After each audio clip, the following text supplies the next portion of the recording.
Hi, this is Dave Birkett, Michigan football beat writer, back to preview another Michigan football weekend with my colleague Mike Rothstein. Michigan coming off a tough loss to Michigan State last week, Mike, 26-20 in overtime.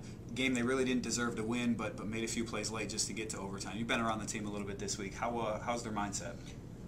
I think they're all right. I mean, it's tough to really tell because the people that I want to see how they are, we haven't seen them. I haven't seen much of Tate Forcier. I haven't seen much of Brandon Miner.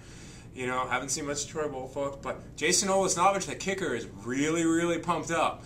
That much I can tell you. Well, Tate looked okay in practice Wednesday. I mean, he was throwing the ball fine. He was a little bit limited early on, and he's going to be a big key against Iowa this weekend. Iowa's a good team, obviously, one of the final two undefeated teams in the Big Ten. Stout defensive line. What does Michigan have to do, in your opinion, to pull out a victory in Iowa City? The one interesting thing that I noticed from watching when they played Penn State earlier this year is that they're kind of susceptible to the quarterback run, which plays into Michigan's hands pretty well because Tate Forcier likes to run the ball.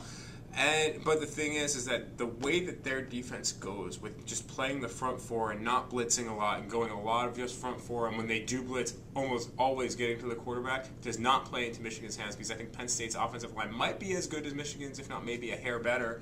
And you just got to wonder of how much time is Tate Forcier going to have, how much running space are Brandon Miner or Carlos Brown going to have, and will Tate make freshman mistakes in a loud, very, as Rich Rodriguez put it today, juiced up, otherwise known as alcohol-fueled environment in Iowa City and Kinnick Stadium. And I think that's a big, big factor that a lot of people aren't necessarily putting in. Plus, the play of linebacker Pat Angerer, he's really good. That's a long-winded answer, but I'm okay with it. So, no, I think you're right that, Forcier, I mean, he's looking good. Miner and Brown, Brown was a little bit shook up in practice earlier this week. I assume he's going to go, but we don't know that for sure. Brandon Miner, as healthy as he's been, that's going to be a bonus for Michigan's offense, which really struggled to run the ball last week.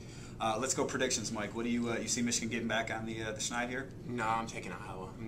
The way Iowa's defensive front plays, they're intimidating. On film, they're intimidating. You can tell how good they are. Broderick Binns is a very good football player. He's this weird shape of a guy, too. His arms are really long, and he's this small guy, but his arms are really long, which gives him the wingspan of a 6'8" guy.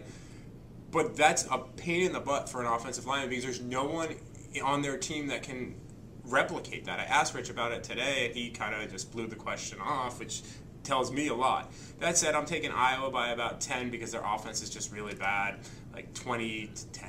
That's going to look funny on tape, me laughing at you talking about Broderick Binns' physique, but whatever. I'm going to blame Stephanie Murray, our trusty videographer, on that one. But I'm going to take Iowa as well. I think it's going to be a little bit closer game. I don't think Iowa has the offense to put Michigan away. I do think Iowa's going to win at the end, though, because it is such a tough environment. I'm going to Iowa 24-20. Again, I'm Dave Birkett. I'm Mike Rothstein. And we'll be back next week to not really preview the Delaware State game, but look at Michigan at the midpoint of the season. Thanks as always for joining us on AnnArbor.com.